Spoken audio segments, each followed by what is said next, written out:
We're now going to talk a little bit about an issue that's of interest to cognitive scientists, but may not be of much interest to engineers. So if you're an engineer, you can just ignore this video. In cognitive science, there's been a debate going on for nearly 100 years about the relationship between feature vector representations of concepts and representations of concepts via their relations to other concepts. And the learning algorithm we've just seen for family trees has a lot to say about that debate. We're now going to make a brief diversion into cognitive science. There's been a long debate between two rival theories of what it means to have a concept. The feature theory says a concept is a big set of semantic features. This is good for explaining similarities between concepts, and it's convenient for things like machine learning because we like to deal with vectors of activities. The structuralist theory says that the meaning of a concept lies in its relationships to other concepts. So conceptual knowledge is best expressed not as a big vector, but as a relational graph. In the early 1970s, Marvin Minsky used the limitations of perceptrons as evidence against feature vectors and in favour of relational graph representations. My belief is that both sides in this debate are wrong, because both sides believe that the two theories are rivals, and they're not rivals at all.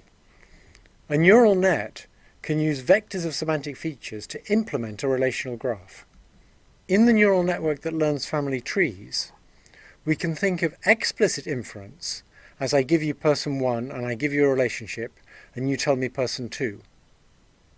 And to arrive at that conclusion, the neural net doesn't follow a whole bunch of rules of inference. It just passes information forwards through the net. As far as the neural net is concerned, the answer is intuitively obvious. Now, if you look at the details of what's happening, there's lots of probabilistic features that are influencing each other. We call these microfeatures to sort of emphasize they're not like explicit conscious features. In a real brain there might be millions of them and millions of interactions, and as a result of all these interactions we can make one step of explicit inference.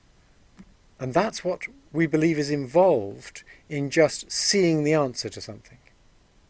There are no intervening conscious steps, but nevertheless there's a lot of computation going on in the interactions of neurons.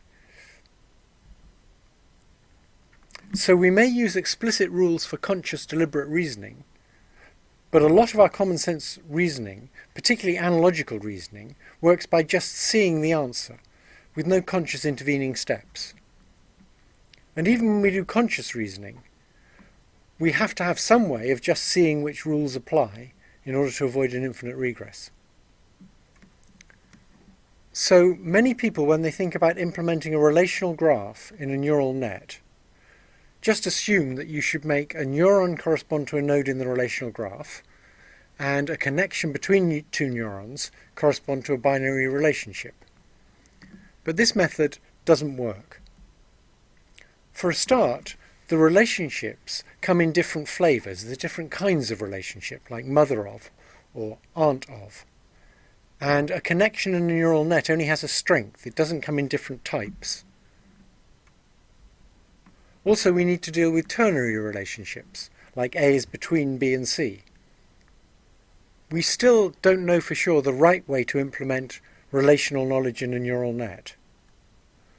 But it seems very probable that many neurons are used for representing each of the concepts we know, and each of those neurons is probably involved in dealing with many different concepts.